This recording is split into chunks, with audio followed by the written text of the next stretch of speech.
Standard 9, Geography, Chapter 1, Concept of Region. Points to learn. Concept of region. 1. Factors for identifying region. Learning outcomes. After learning this chapter, you will come across the following information. 1. What is region? 2. What is a natural factor? 3. What is an economic factor? 4. How is a region identified? 5. Location and extent of Maharashtra. 6. Maps providing regional information. Concept of region. So far in different classes, we have studied various regions. Right from the district to the continent, we did consider regions of varying areal extents. However, we did not take into account the questions like, what is a region? How does it come into existence? Or how is it perceived? On what basis the regions are defined? In this class, we are going to do precisely the same. For that, we shall first try to understand the concept of region. Answer to the question, what is region, can be given in simple words as follows.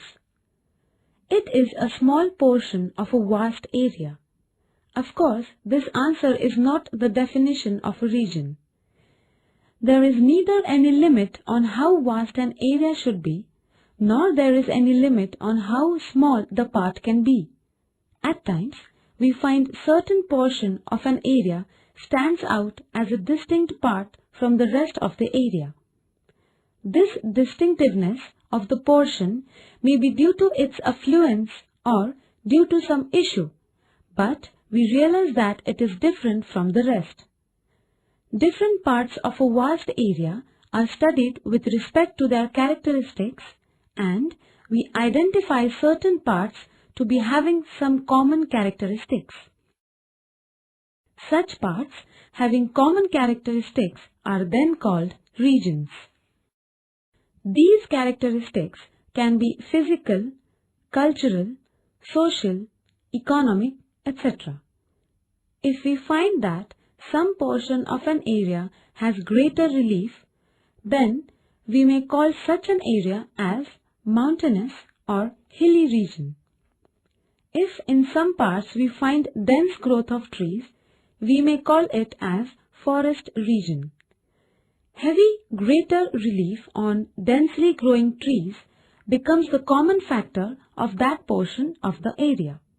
Such units stand out distinctively and hence we identify them as region. In fact, regions get identified due to the common characteristics. Mountainous region or forest region are the regions based on the physical characteristics, though it is not necessary that all the regions are based on physical characteristics. The regions based on socio-economic and cultural aspect are largely influenced by a variety of factors such as the people residing in the area, the manner in which they have adjusted to the physical conditions, the way they utilize natural resources, etc. Besides these, for the ease of administration, areas are divided into suitable regions. Such regions are called administrative regions. When an area is taken into consideration as a region, following things are expected to be present with reference to that region. 1. At least one or more characteristic has to be common. Second, regional contiguity. Third, common regional personality. Fourth, similarity. 1. Concept of region. In this class, we are going to study the regional geography of Maharashtra. While doing so, we shall be discussing physical, economic, social and cultural aspects and try to understand the conditions as they exist in different parts of the state.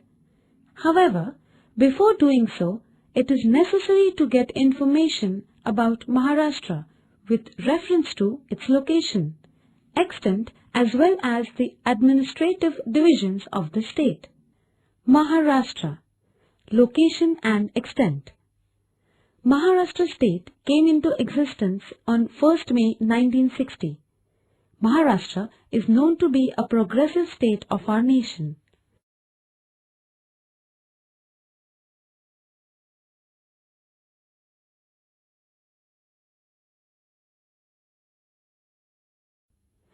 The state of Gujarat lies to the northwest of Maharashtra. In the north is Madhya Pradesh and to the east is the state of Chhattisgarh.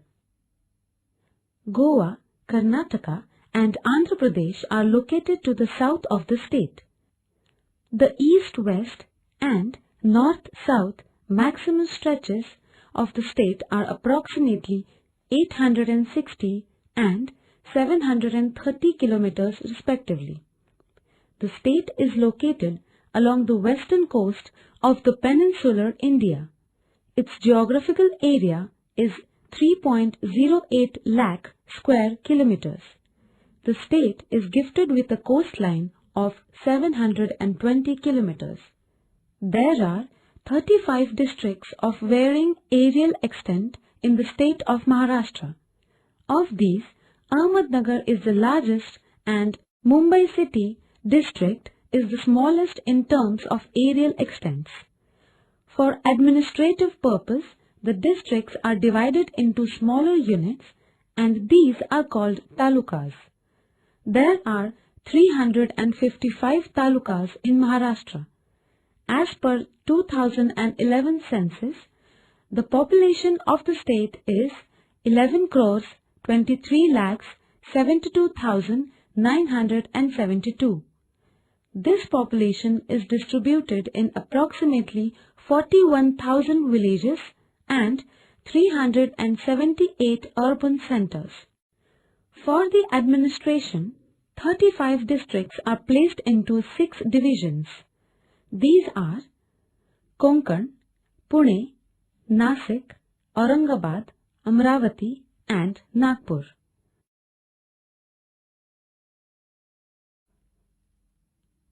Factors for identifying regions. Regions are identified on the basis of one or multiple factors. Physical, economic, social, cultural, etc.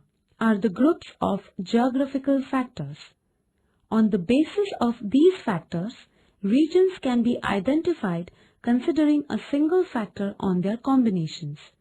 There are many factors in each of the group mentioned above.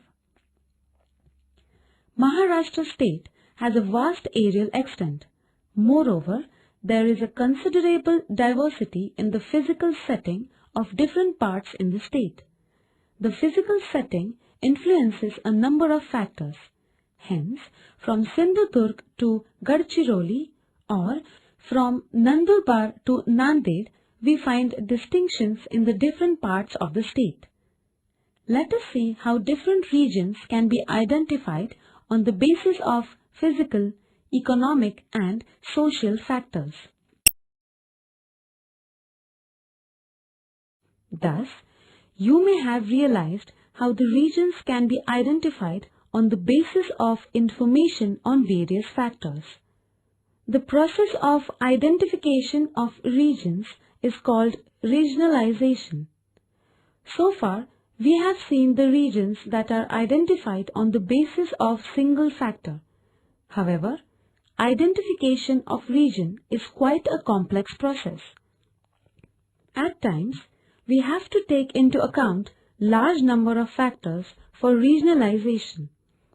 The identification of regions is an essential and basic exercise of planning process. This helps the planner to plan the developmental strategies.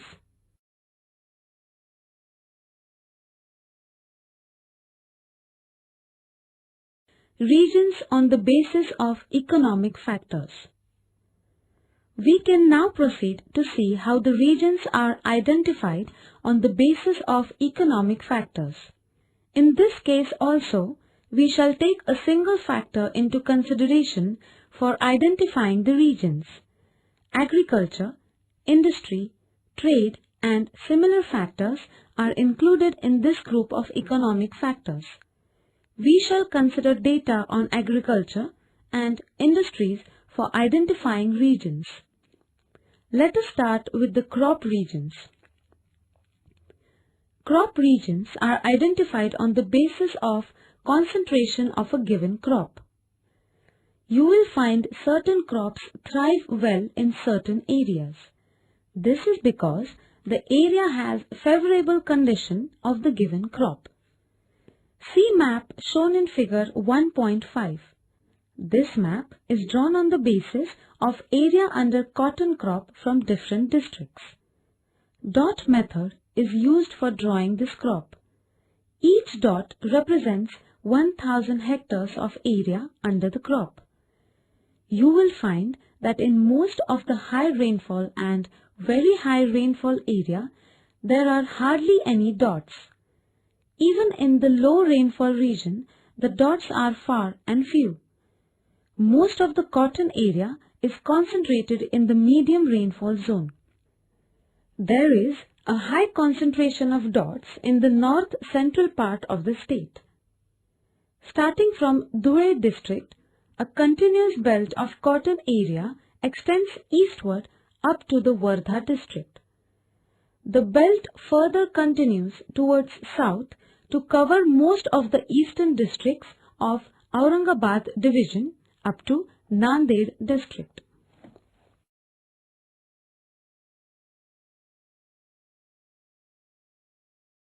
Regions based on physical setting. See the map of Maharashtra depicting the physiography and drainage given in the figure 1.3. The map is drawn on the basis of elevation data using hill shade method. The height is shown by different color tints from green to dark brown. Physiographic regions of an area are identified on the basis of factors like height, relief, slope, rock type, etc. The Konkan along the west coast stands out as distinct physiographic region due to its westward slope, low height, and easily identifiable boundaries in the form of the coastline in the west and the Western Ghat escarpment in the east. Next physiographic region that you can easily identify is of course the Western Ghat region. Its greater height and greater relief make it stand out distinctly. Both the Konkan and the Ghats are north-south extending regions. Further east from the Western Ghats, you can see that the area is having relatively lower relief, but direction of slope is not same all over. We shall have to take help of slope direction to identify physiographic region of the area to the east of the Ghats. By and large, this area is called plateau region. We can identify three distinct regions on the basis of direction of the slope. Number 1. The area occupied by Tapi Basin in the North Maharashtra has westward slope. Number 2. Similarly, the area occupied by Wardha Wain Ganga, option Wardha Vai Ganga basins slopes in north-south direction. Number 3. Rest of the plateau area is having eastward slope. One way, within Tapi Basin, identify a separate region with high relief at Satpura region. On the map, you will see it along the northern boundary of the state. The area to the south of Ajanta range and east of the Ghats may further be separated on the basis of major river basins of Godavari, Bhima and Krishna.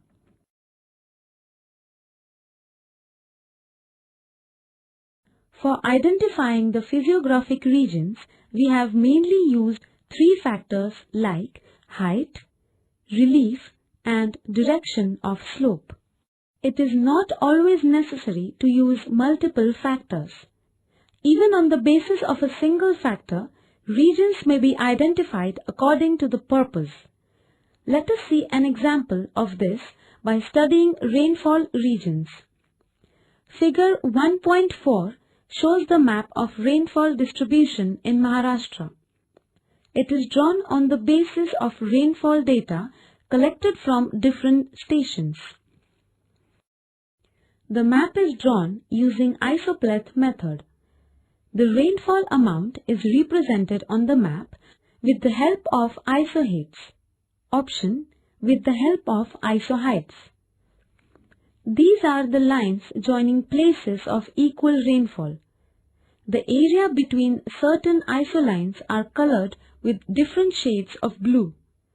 Conventionally, blue color is always used to represent water. In the map, you will find 4 regions having very high, high, medium and low rainfall.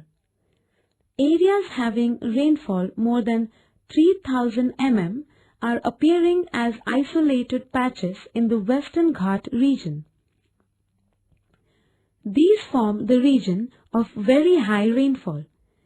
The area between 1000 mm and 3000 mm is called as region of high rainfall.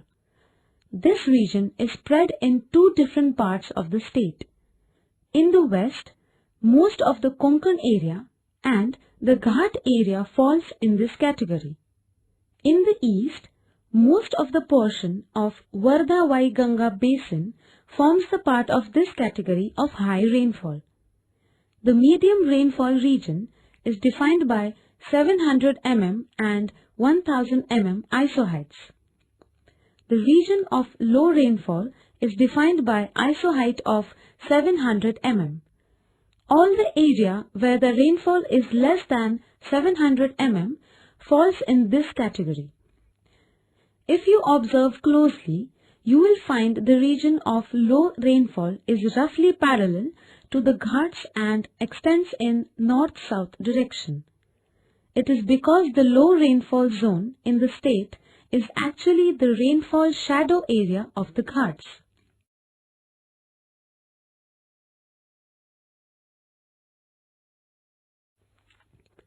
We may take up the case of industries. In figure 1.6, a map showing number of factories per lakh population in each district is shown. The map is drawn using choropleth method. It shows the concentration of factories in different districts. These are not the factories of any particular industry, but they represent all the factories in the district from different industries. You will see that there is a concentration of factories in Mumbai, city and suburban, Thane and Solapur districts have 46 to 62 factories per lakh population. It is followed by Raigad and Pune districts where there are 40 to 45 factories per lakh population. These are the regions of greater concentration of industries.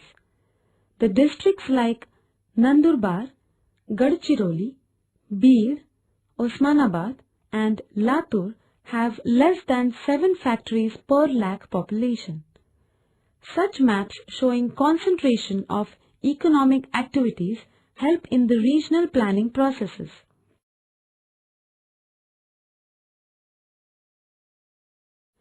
Boundaries of regions.